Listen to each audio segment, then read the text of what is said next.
عربی کا ایک بہت ہی کامن لفظ ہے، آپ لوگوں نے بہت سنا ہوگا، بہت زیادہ عربک جب ایک دوسرے کے ساتھ ملتے ہیں تو وہ لفظ بہت زیادہ یوز ہوتا ہے، بہت زیادہ بولا جاتا ہے۔ وہ لفظ یہ ہے عساک طیب۔ عساک طیب، یہ اس طرح سے بولتے ہیں۔ عسا کا مطلب ہوتا ہے میں امید کرتا ہوں، جب اس کے ساتھ کاف لگ گیا عساک عین سے، عساک یعنی میں امید کرتا ہوں کہ تم۔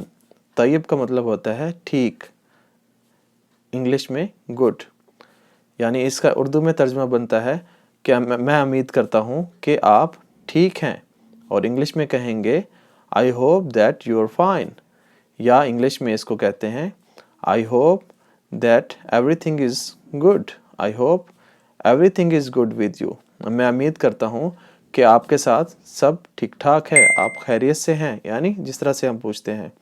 عساک طیب۔